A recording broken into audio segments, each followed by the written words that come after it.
जिसका मुख्य नाम ओम है, उसको स्मरण करते हुए मैं सबसे पहले ऋषि दयानंद, जिनका आज निर्वाण दिवस भी है, जिसमें दीपावली के पंक्तिबद्ध दीपक हम जलाते हैं, उसी बेला में ऋषि दयानंद ने अपने संसार, जिस संसार में हम रहते हैं, संस्कृति का संसार, इस संसार को उन्होंने छोड़ा था। यहाँ बहुत सारे उनके दुश्मन हो चुके थे, एक दो नहीं। आप जानते हैं कि जितने भी, चाहे वो वाम विचारधारा के, दो विचारधाराएं इस देश में रही हैं, एक उत्तरपंथी, एक दक्षिणपंथी, एक आर्य, एक द्रविड़, दो विचारधाराएं रन करती रही हैं। आप देखेंगे कि वेद भाष्य से ही पता चल जाता है, जैसे रावण है, उवट है, महीधर है, सायण है, इनके भाष्य जब आप पढ़ते हैं दक्षिणपंथी भाष्य, द्रविड़पंथी भाष्य, तो उसमें अर्थ जो होना चाहिए उससे इतर उन लोगों ने किया है। जो बात निरुक्त और निघंटु कहता है, जो वेद का व्याकरण है, उसके अनुरूप उन लोगों ने भाष्य नहीं किया, जिसकी वजह से मंत्रों का अर्थ दूसरा हो जाता है। और समाज में जब आप गूगल पे या कहीं नेट पे सर्च करते हैं तो दक्षिण पंथियों का किया हुआ जो भाष्य वही मिलता है, जिसमें उन्होंने यज्ञ में पशुओं को, गौ को, अजा को, बकरे को काट के डालना, नरमेध जो हम लोग अंत्येष्टि कर्म में करते हैं, उसमें मनुष्यों को, जो शुद्ध परिवार के बच्चे होते थे, उनके बच्चों को पकड़ करके लाते थे, काटते थे और स्वाहा कर देते थे। बीच में आपने सुना होगा, अयोध्या में आज के करीब 15 साल पहले चंद्रा स्वामी जी आए थे और उन्होंने भी मांस से यज्ञ किया, मांस की आहुतियां डलवाए थे। अयोध्या में बड़ा विरोध हुआ था। ये दक्षिणपंथी लोग हैं जो इस तरह से अभी भी कहीं न कहीं उपद्रव किया करते हैं। आप देख रहे हैं टीवी पर अनिरुद्धाचार्य जैसे लोग अभी भी, जब संसार इतना पढ़ लिख लिया, सारे लोग ज्ञानी हो गए, जानकार हो गए, तो ऐसे समय में भी अनिरुद्धाचार्य जैसे लोग, नागेश्वर धाम के महाराज जी जैसे पटडोखर बाबा लोग कह रहे हैं कि स्त्रियों को गायत्री मंत्र नहीं बोलना चाहिए, वेद मंत्र नहीं पढ़ना चाहिए। आप विचार करें कि जो हमारी फैक्ट्री है, जो हमारी है ना, जहाँ से हम पैदा होते हैं, जब वही अनपढ़ रहेगी, गंवार रहेगी, वेद नहीं पढ़ेगी, और कहीं नहीं ऋषि दयानंद हरिद्वार के मेले में और पाखंड खंडनी पताका प्रथम बार लगा करके उन्होंने एक तरफ से संसार के लोगों को ललकारा था। पूरा विश्व इकट्ठा होता है हरिद्वार के कुंभ के मेले में, और उन्होंने विश्व को ललकारा, कहा कि अगर किसी में शक्ति है, ज्ञान शक्ति है, वाक शक्ति है, तो आकर के मेरे मुकाबिल हो, और जो मैं प्रश्न करता हूँ उन प्रश्नों का उत्तर दे। ऋषि दयानंद ने वहां स्त्रियों के विवाह के संदर्भ में, विधवा विवाह नहीं होता था देश के अंदर में, सती प्रथा थी, स्त्रियों को वेद आदि नहीं पढ़ाया जाता था। उन्होंने कहा कि जब स्त्री हमारी नहीं पढ़ेगी लिखेगी, गंवार होगी, तो जो बच्चे पैदा होंगे वो तो गंवार होंगे, संस्कार तो मिलेगा नहीं। इसलिए स्त्रियों की शिक्षा प्रथमतः एकदम जरूरी चीज है। और उन्होंने सिद्ध किया कि देखो वेद को देखो, वेद में बाकायदा मंत्र दिया हुआ है कि माँ में, है ना, मेरी कल्याणकारी वाणी शूद्राय चार्याय नार्याय, ऐसे करके उसमें मंत्र आया है कि मतलब किसी को वर्जना नहीं है, सबके लिए। तो अब जो यहाँ के तथाकथित महाशय, जो कथावाचक, जो बड़े लोग थे, उन लोगों के अंदर में खलबली मच गई कि कौन सा आदमी आ गया जो ये कह रहा है कि स्त्रियां वेद पढ़ेंगी, स्त्रियां मंत्र वाचन करेंगी, स्त्रियां यज्ञ में। तो ऋषि सिद्ध कर रहे थे, देखो गार्गी, अपाला, घोषा, ये सारी देवियां हुई हैं, अरुंधति, है ना, गुरु वशिष्ठ के साथ बैठ करके यज्ञ किया करती थी, शास्त्रार्थ करती थी, मैत्रेयी हुई हैं, बड़े बड़े लोग हुए और जिन्होंने पुरुषों से शास्त्रार्थ किया है। यज्ञ पर याज्ञवल्क्य ऋषि से गार्गी भिड़ गई है बिल्कुल। तो अगर वो पढ़ी नहीं थी, अपाला घोषा अगर पढ़ी नहीं थी, तो कैसे वो शास्त्रार्थ करती थी? ये शास्त्रार्थ की परंपरा धीरे धीरे करके अपने देश में खत्म हो गई। ऋषि दयानंद ने फिर से जो हमारा वेद का शौर्य था, जो डूब रहा था, उसको पुनरअप उन्होंने एक स्वरूप देने की कोशिश की और उन्होंने पूरे विश्व को ललकारा। तब तो ऋषि अकेले थे, लेकिन उनके दुश्मन बहुत हो चुके थे, क्योंकि आप जानते हैं हर आदमी अपने आप में अवगुंठनों में पड़ा हुआ है, हर आदमी ज्ञानी है, यहाँ कोई किसी को सुनने को तैयार नहीं है। सुनने को तैयार कौन होगा? जिसे वाकई में जो जिज्ञासु होगा, जिसको कहीं न कहीं आगे बढ़ने की है ना ललक होगी, वही व्यक्ति मानेगा कि हाँ देखो ये 2-2 4 ही होता, 2-2 6 नहीं। 2-2 6 हर आदमी पकड़े हुए छोड़ना नहीं चाहता है। क्यों? उसके अपने परिवार के संस्कार हैं, उसकी अपनी हठबाजता है, उसके अपने दुराग्रह हैं, बहुत सारी चीजें हैं, जिसकी वजह से वो उसमें अकड़न में पड़ा रहता है। ऋषि दयानंद ने जिस समय ललकारा उसमें उनके विरोधी बहुत हुए। मुसलमान नहीं विरोधी हुए, इस्लाम मजहब के मानने वाले विरोधी नहीं हुए, या ईसाई रिलीजन के मानने वाले विरोधी नहीं हुए, या पंथ मत संप्रदायों में रहने वाले लोग विरोधी नहीं हुए। आदि शंकराचार्य जो वेदों के प्रकांड विद्वान कहे जाते हैं, उनके मानने वाले बाद में जब वो वेदांत दर्शन के गलत अर्थ करके जो आज भाष्य किया जा रहा है, जिसके हिसाब से ये कहा जाता है कि संसार में सब कुछ परमात्मा ही है, अद्वैतवाद का दर्शन, कि वही चोर भी है, वही दारोगा भी है, वही आलापुर का थाना का परिसर भी है। तो कौन चोरी कर रहा है, कौन सजा देगा? कहीं कुछ नहीं। तो चोरी जो भी मन में आए सो करो, कोई सजा वजह नहीं मिलनी है, पर करावई भंजई सोई वही परमात्मा करा रहा है। तो हम चोरी कर रहे हैं, हम इसीलिए बकरे काट रहे हैं, हम इसीलिए कुर्बानी कर रहे हैं, हम सब कर रहे हैं, परमात्मा करवा रहा है तो कर रहे हैं। ये दर्शन, इस दर्शन ने समाज का बड़ा नुकसान किया। तो ऋषि आए, ऋषि ने वेदांत दर्शन की जो गलत व्याख्या हो गई थी, जो दर्शनों का गलत व्याख्यान हो गया, गलत उसके अन्वय हो गए थे, उसको ऋषि ने आकर के कहा नहीं, 6 दर्शनों में मतैक्यता है। 6 दर्शन आपस में अलग अलग बातें नहीं करते, 6 दर्शनों में एक ही बात है। और उनकी आई पुस्तक उस पर की 6 दर्शनों में मतैक्यता कैसे उन्होंने सिद्ध किया, बाद के प्रकारांतर विद्वानों ने बहुत उस पर लिखा। तो ऋषि ने जो वेदांत आदि शंकराचार्य नहीं, आदि शंकराचार्य के शिष्य जो भाष्य कर रहे थे, उस भाष्य के खिलाफ खड़े हुए, तो वो भी हमारे दुश्मन बने, ऋषि दयानंद के दुश्मन बने। आपसे बताते चले कि जितने भी मतांतर के लोग थे, जितने भी विविध विचारों के लोग थे, वामपंथी तमाम तरह के लोग, सब उनके दुश्मन ही बने। और एक कड़ी के तहत सब इकट्ठा होते हैं, और सब इकट्ठा होने के बाद ऋषि दयानंद को अजमेर में भिनाई कोठी एक जगह है, अजमेर में जहाँ पुष्कर वो लगता है मेला, वही वो कोठी है, और उसी में ऋषि दयानंद को विष एक बार किसी को दिया जाता है तो आदमी मर जाता है। शांतिया कितना जहरीला विष होता है, आप जानते हैं उसके बारे में। लेकिन ऋषि दयानंद को 17 बार दिया गया। एक बार दिया कोई बात नहीं, बहुत सारे हमारे देश में महापुरुषों को एक बार दे दिया गया। शुक्रात को एक बार जहर का प्याला दिया गया, वो पिया मर गया। लेकिन ऋषि दयानंद 17 बार पिए। 16 बार उन्होंने नेवली क्रिया करके जगह जगह जो उन्होंने वमन किए थे, जो उल्टियां की थी, उसमें एक जो बिल्ली चाट के मर गई थी, जगन्नाथ का हाथ पकड़ा, उन्होंने कहा देखो जगन्नाथ 16 बार मैंने नेवली क्रिया करके निकाला है। अब मैं इस दुनिया से जाना चाहता हूँ, क्योंकि मेरे बड़े दुश्मन हो गए, लोग चाहते हैं मैं दुनिया में अब ना रहूं। तो ऋषि का जो काम है वो बहुत अधूरा पड़ा है। जैसे प्रबुद्ध आप जैसे शालीन लोग अगर ऋषि के काम को करेंगे तो निश्चित तौर पे आप जाने जो आपकी ऋषि परंपरा है, जो आपकी वैदिक परंपरा है, जो आपके मौलिक सिद्धांत थे, आप उस सिद्धांतों से जुड़ेंगे। इसलिए हम निवेदन करेंगे कि हमारे जीवन में 3 सत्य हैं, 3 अनादि तत्व हैं, जिनके लिए हमें संसार में काम करना चाहिए। एक तो ईश्वर है, जिसके लिए सिर्फ एक काम है कि हम उस ईश्वर को सिर्फ धन्यवाद बोले अपनी भाषा में। हम अंग्रेजी के लोग हैं, हम उर्दू के लोग हैं, हम फारसी के लोग हैं, जिस भाषा में कर सकते हैं हम केवल उसका धन्यवाद बोलने अपनी भाषा में, जैसे भी हो।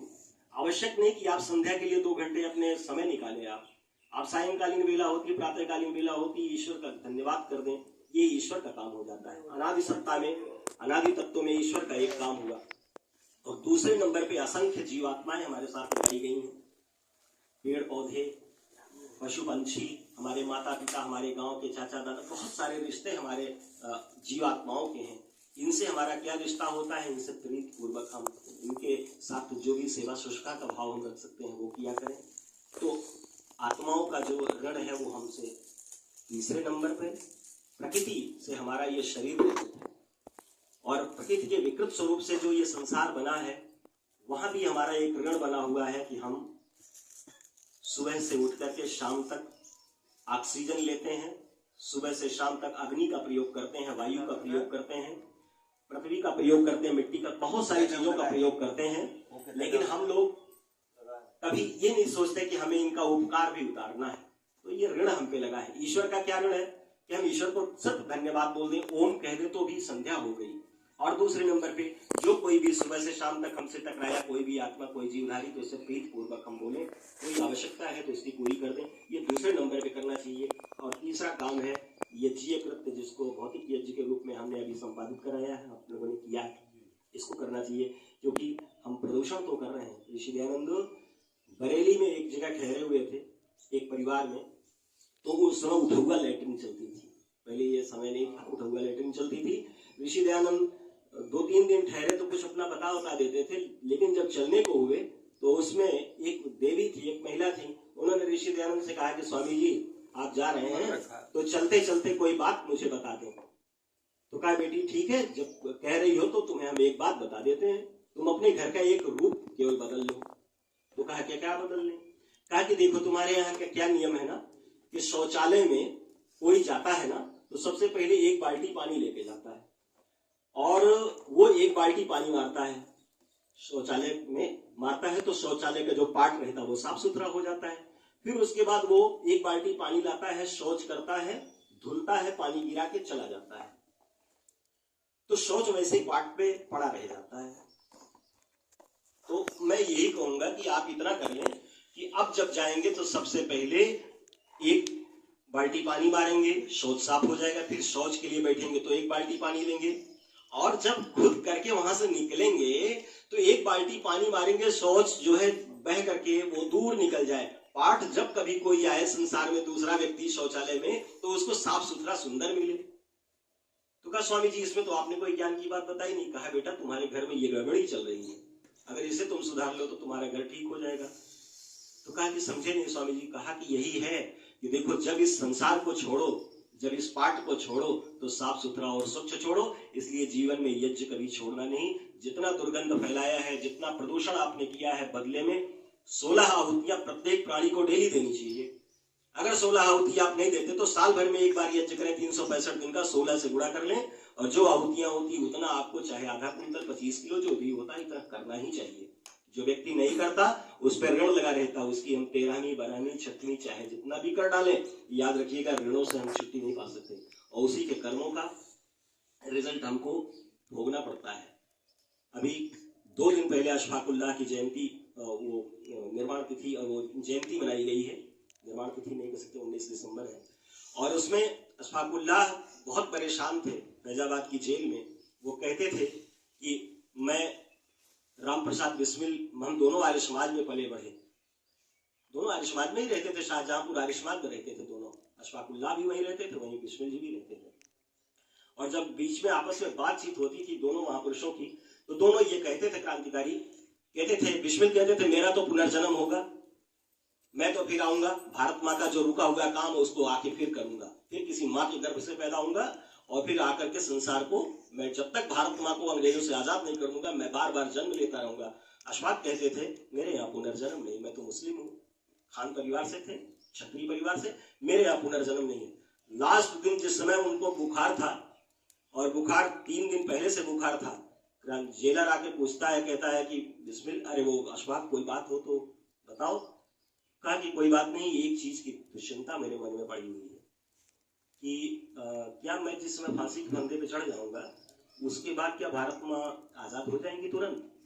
तो जेलर ने कहा कहाँ आजाद हो जाएंगी, अभी तो अंग्रेज पड़े ही हुए हैं, हम लोग तो यहीं रहेंगे तुम्हारे चले जाने के बाद। कहा यही मुझे दुख खाया जा रहा है। अशफाक कहता था कि जैसे मेरी फांसी होगी तैसे मैं फिर किसी माँ के गर्भ से पैदा हो जाऊंगा, लेकिन मैं तो पैदा नहीं होऊंगा। लास्ट समय में उन्होंने, अशफाक ने पुनर्जन्म की जो व्यवस्था थी उसको उन्होंने स्वीकार किया, और उन्होंने कहा कि मैं भी बिस्मिल का मित्र हूं और मैं भी पैदा होऊंगा।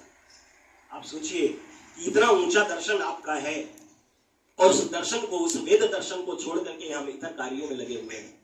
इसलिए हम व्रत लें कि हम जीवन में कभी भी, प्रथम तो ईश्वर एक ही ईश्वर है, उसके बहुत सारे रूप हैं, उन सारे रूपों को प्रणाम करते हुए आप प्रातःकालीन वेला में केवल एक बार, और उसके लिए नाक पैर बैठ करके दबाना नहीं, वो तो योग है, आप शरीर को ठीक करना चाहते हैं तो व्यायाम कर लें, नहीं तो किसी भी हाल में मोटरसाइकिल चला रहे हैं तो भी एक बार ओम बोल दें, परमात्मा का धन्यवाद बोल दें, परमात्मा आपने मुझे बहुत कुछ दिया है, किसी चीज की कमी नहीं है। दूसरे नंबर पे आप जितने भी आपके साथ जुड़ी हुई आत्माएं हैं, इनके साथ जो भी आपका फर्ज होता है वो कर ले। और तीसरे नंबर पे जो व्यक्ति इसको जीवन में नहीं करता है, याद रखिएगा वो अपने ऊपर रण लादे जा रहा है। बात चाहे जितने भी अच्छा करता हो, वेद के चाहे जितने भी सूत्र और दर्शन बोलता हो, लेकिन याद रखिएगा ये भौतिक जीवन में केवल सन्यासी के लिए थोड़ा सा, क्योंकि सन्यासी का जीवन दूसरे ढंग का हो जाता है। सन्यासी यति के वेश में घूमता रहता है। बाकी जितने भी लोग हैं, वानप्रस्थ तक इसकी भूमिका है कि कोई भी व्यक्ति अगर इसको छोड़ता है तो याद रखिएगा कि उसे फिलहाल मुक्ति युक्ति की तो बात छोड़ दीजिएगा, इतने रण लगे रहेंगे कि आपका जीवन आगे चल के कैसा होगा ये नहीं बता सकते। यहाँ मुक्ति के बहुत सारे उपाय बताए जाते हैं। रोज गंगा स्नान के बारे में बताया जाता है, रोज भागवत वाचने के बारे में बताया जाता है। कोई कहता है मेरे दरबार में 7 बार माथा पटक लो तो आपकी मुक्ति हो जाएगी। बहुत सारी मुक्ति के साधन है, लेकिन वेद जो कहता है, जो ऋषि परंपरा कहती है, ब्रह्मा से लेकर जैनी तक की जो परंपरा है वो यही कहती है कि 3 काम जो आदमी नहीं करता वो जीवन में अपने कहीं न कहीं एक बोझ लादे जा रहा है। तो हम यही निवेदन करेंगे कि जब इस संसार को हम छोड़ें तो हमारे ऊपर ये 3 तरह के ऋण न रहे। इन ऋणों से हम उऋण होकर के इस संसार को छोड़ें। समाज के निर्माण में हमारी भूमिका होनी चाहिए। आप सभी लोग रामनगर आरोपुर आर्य समाज की विचारधारा से जुड़े हैं। हम आपसे निवेदन करेंगे कि कभी इस तरह के विद्वानों को बुला करके, आरोपुर में एक अखिलेश मिश्रा जी हैं, कुछ अपना यज्ञ जैसा रविवार के दिन प्रत्येक दिन करते हैं। आप लोग भी कहीं एक जगह ऐसी बनाएं जहां इस तरह की विचारधारा और जहां इस तरह के कार्यक्रम हो। मैं इन्हीं शब्दों के साथ अपनी वाणी को विराम देता हूँ। मुझे बहुत कुछ नहीं मालूम है, जो जानता हूँ उतना मैंने आपको देखें। बहुत शीघ्र ही मैंने एक यज्ञशाला का निर्माण किया है और इसकी चर्चा हमारी त्रिवेदी और हनुमान चाचा दोनों से हुई है कि प्रत्येक इतवार को यहाँ यज्ञ होगा और यज्ञ का समय वही 7:30 से 8 तक, 10 मिनट लगता है, 15 मिनट यज्ञ में। तो ये परंपरा हम जोड़ने के चक्कर में हैं कि यज्ञ का कार्यक्रम ये बराबर चलता रहे। इन्हीं विचारधाराओं के साथ आप लोगों का बहुत बहुत साधुवाद और आप लोगों ने समय दिया। आइए सभी लोग मिलकर साथ पाठ करते हैं। ओम देव शांति अंतरिक्षम शांति पृथ्वी शांतिरापः शांतिरोषधय शांति वनस्पतयः शांति विश्वे देव शांति ब्रह्म शांति सर्वगुण शांति शांतिरेव शांति सामा शांतिरेधि। ओम शांति शांति शांति ओम। जय घोष लगाएंगे। बोलिए भगवान श्री रामचंद्र की जय। बोलिए योगीराज श्री कृष्ण भगवान की जय। बोलिए गौ माता की जय। भारत माता की जय। आर्य समाज अमर रहे। आर्य समाज अमर रहे। महर्षि स्वामी दयानंद की जय हो। विचारधाराओं के साथ अरे